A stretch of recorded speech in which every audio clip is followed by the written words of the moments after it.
بسم اللہ الرحمن الرحیم۔ السلام علیکم ورحمۃ اللہ وبرکاتہ۔ ایک بار پھر آپ کی خدمت میں حاضر ہوں۔ ہمارا آج کا ٹاپک ہے حج اور اس کی عالمگیریت۔ عزیز طلبہ، آج کے اس ٹاپک میں ہم 5 باتیں پڑھیں گے۔ حج کا مفہوم، جس میں حج کا لغوی اور اصطلاحی معنی شامل ہے، حج کا حکم قرآن اور احادیث نبویہ کی روشنی میں، حج کی فضیلت، مناسک حج کیا ہے، اور حج کے معاشرتی اثرات۔ تو چلیے چلتے ہیں اور اس ٹاپک کے پہلے حصے کا آغاز کرتے ہیں۔ عزیز طلبہ، حج اسلام کا 5واں رکن ہے۔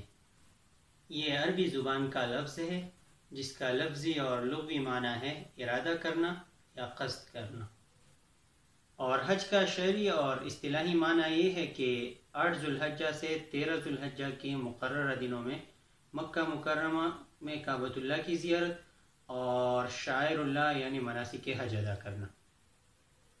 ممکن ہے آپ کے ذہن میں یہ سوال آئے کہ شعائر اللہ سے کیا مراد ہے؟ انتظار کیجئے، جلد ہی آپ کو اس سوال کا جواب ملے گا۔ اب چلتے ہیں اس لیسن کے دوسرے پارٹ کی طرف، اور وہ ہے حج کا حکم قرآن اور احادیث نبویہ کی روشنی میں۔ عزیز طلبہ، حج جیسی اہم عبادت ہر اس مسلمان پر عمر بھر میں ایک دفعہ ادا کرنا فرض ہے جو عاقل ہو، بالغ ہو اور صاحب استطاعت ہو۔ اسی کو اللہ تعالیٰ نے قرآن مجید میں یوں ارشاد فرمایا ہے۔ اللہ جل جلالہ فرماتے ہیں وَلِلَّهِ عَلَى النَّاسِ حِجُّ الْبَيْتِ مَنِ اسْتَطَاعَ إِلَيْهِ سَبِيلًا، اور اللہ تعالیٰ کا لوگوں پر حق ہے کہ جو بھی بیت اللہ تک پہنچنے کی طاقت رکھتا ہو وہ حج کرے، یعنی بیت اللہ تک پہنچنے کی استطاعت رکھنے والے ہر مسلمان پر حج فرض ہے۔ آئیے چلتے ہیں اور استطاعت کے لفظ کو ایکسپلین کرتے ہیں کہ استطاعت سے کیا مراد ہے۔ استطاعت رکھنے سے مراد یہ ہے کہ ایسا شخص راستے کے اخراجات برداشت کر سکتا ہو اور پیچھے گھر میں رہ جانے والے اپنے اہل و عیال کے لیے خرچ چھوڑ سکتا ہو، اسی طرح صحت مند اور آزاد ہو، اور بیت اللہ تک پہنچنے کا راستہ بھی پرامن ہو۔ تو اگر ایک شخص حج کے اخراجات بھی برداشت کر سکتا ہے، وہ اپنے اہل و عیال کے لیے خرچ بھی چھوڑ سکتا ہے، راستہ بھی پرامن ہے، صحت بھی ہے، لہٰذا ایسے شخص پر حج ادا کرنا فرض ہوگا۔ اور جو شخص یہ سب کچھ ہوتے ہوئے بھی حج ادا نہ کرے تو اللہ تعالیٰ کے رسول کی طرف سے ایسے شخص کے لیے وعید ہے۔ اللہ کے رسول نے فرمایا کہ جو شخص حج کی استطاعت رکھتے ہوئے بھی حج ادا نہ کرے، اس کی مرضی یہودی ہو کر مرے یا نصرانی ہو کر۔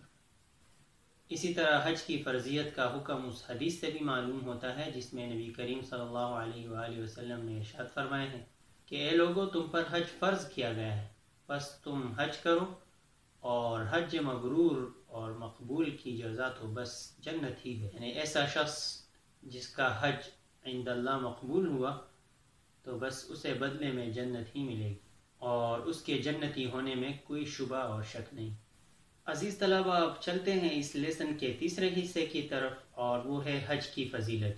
اس سلسلے میں آپ نے ابھی ایک حدیث سماعت فرمائی کہ جو شخص حج مبرور ادا کرتا ہے تو اس کی جزا جنت ہے، یعنی جس شخص کا حج قبول ہوا تو اس کی جنتی ہونے میں کوئی شک اور شبہ نہیں۔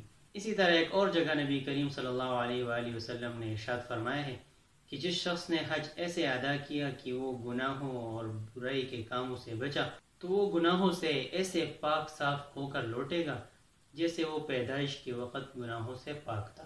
یعنی حج کرنے سے انسان گناہوں سے دھل جاتا ہے اور پاک ہو جاتا ہے۔ اسی طرح حج کی اہمیت اس وجہ سے بھی زیادہ ہے کہ نبی کریم صلی اللہ علیہ وسلم نے اسے ایمان اور جہاد کے بعد سب سے افضل قرار دیا ہے۔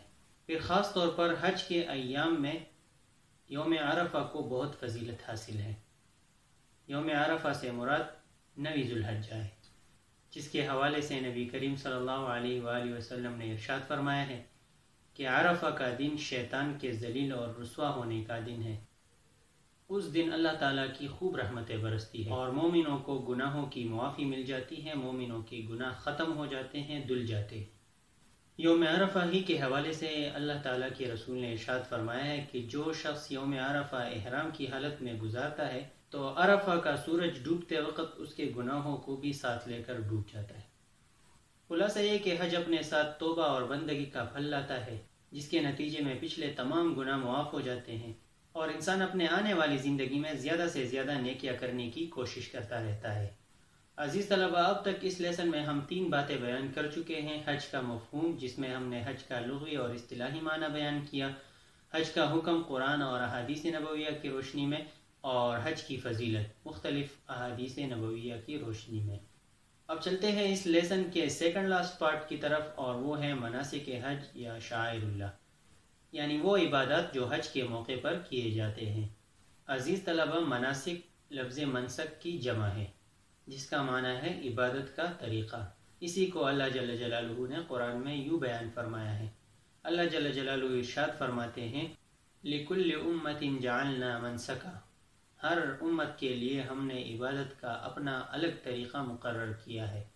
تو آئیے یہ جاننے کی کوشش کرتے ہیں کہ وہ کون سی عبادت ہے جو حج کے موقع پر سر انجام دی جاتی ہے۔ حج کے موقع پر سر انجام دیے جانے والی عبادات یعنی مناسک حج میں کچھ فرض ہیں، کچھ سنتیں اور کچھ واجبات ہیں۔ مناسک حج یعنی حج کی عبادات میں سے احرام باندھنا، نیت کرنا، وقوف عرفہ اور طواف زیارت فرض ہیں۔ اسی طرح سعی کرنا یعنی صفا اور مروہ کے بیچ دوڑنا، رمی کرنا یعنی مینا میں شیطان کو کنکریاں مارنا، طواف وداع کرنا، بال منڈوانا یعنی بال چھوٹے کرنا، اور مزدلفہ میں رات کا قیام کرنا واجبات حج میں سے ہیں۔ حج کے حوالے سے ایک اور بات اپنی ذہن میں رکھ لیں کہ حج ایک ایسی عبادت ہے جس میں تمام قولی، فعلی اور مالی عبادتیں یکجا ہو جاتی ہیں۔ مثلا نماز ذکر الہی کی صورت میں، زکوٰۃ مالی قربانی کی صورت میں، اور روزہ نفسانی خواہشات سے دور رہنے کی صورت میں، اور جہاد تزکیہ نفس یعنی نفس کو پاک کرنے کی صورت میں۔ انہی تمام محنتوں کی وجہ سے نبی کریم صلی اللہ علیہ وآلہ وسلم نے حج کو گویا عورتوں کا جہاد قرار دیا ہے۔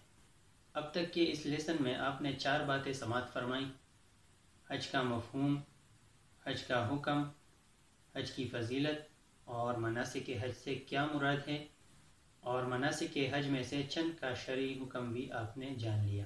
اب چلتے ہیں اس لیسن کے آخری پارٹ کی طرف، اور وہ ہے حج کے معاشرتی اثرات۔ حج کا ایک بہت بڑا فائدہ اس کا عالمگیر ہونا ہے۔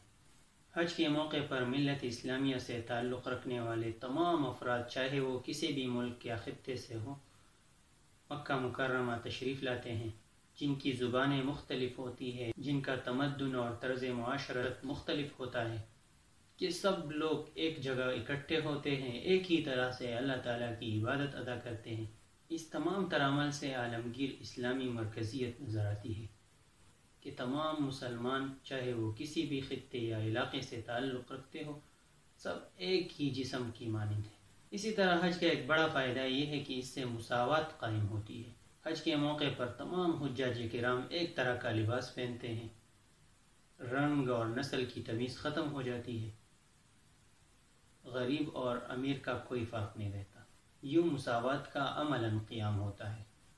اسی طرح حج کا ایک اور بڑا فائدہ یہ ہے کہ حج کے موقع پر مختلف ممالک سے آئے ہوئے لوگ جب ایک جگہ اکٹھے ہو جاتے ہیں اور آپس میں گل مل کر بیٹھتے ہیں تو اس سے رواداری، ہمدردی اور اخوت کا جذبہ پروان چڑھتا ہے اور ایک دوسرے کو برداشت کرنے کی تربیت ہو جاتی ہے۔ حج کا ایک بڑا فائدہ یہ ہے کہ حج کے موقع پر دنیا بھر سے لاکھوں لوگ مکہ مکرمہ آتے ہیں اور ان کی ضروریات کو پورا کرنے کے لیے بین الاقوامی تاجر برادری حرکت میں آتی ہے۔ اس طرح بین الاقوامی تجارت کو فروغ ملتا ہے اور مسلمانوں کی معیشت پلتی پھولتی اور بڑھتی چلی جاتی ہے۔ اسی طرح حج کا ایک بڑا فائدہ یہ ہے کہ اسلامی تنظیموں کو آپس میں مل بیٹھنے کا موقع ملتا ہے اور باہمی دلچسپی کے امور پر تبادلہ خیال کرنے کا موقع بھی ملتا ہے۔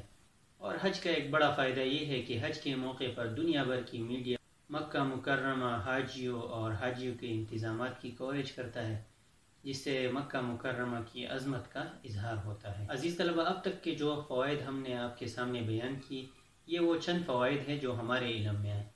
حقیقت یہ ہے کہ حج کے بے شمار فوائد ہیں جن کا احاطہ نہیں کیا جا سکتا۔ اسی کے ساتھ ہمارا آج کا لیسن اختتام کو پہنچا۔ ایک بار پھر آپ کو اس لیسن کی سمری بتا دیتے ہیں۔ اس لیسن میں ہم نے 5 باتیں بیان کی: حج کا مفہوم، جس کے ضمن میں ہم نے حج کا لغوی اور اصطلاحی معنی بیان کیا، حج کا حکم قرآن اور احادیث نبویہ کی روشنی میں، حج کی فضیلت احادیث نبویہ کی روشنی میں، مناسک حج سے کیا مراد ہے، اور حج کے معاشرتی اثرات اور فوائد۔ میں امید رکھتا ہوں کہ یہ تمام باتیں آپ کو سمجھ آ گئی ہوگی۔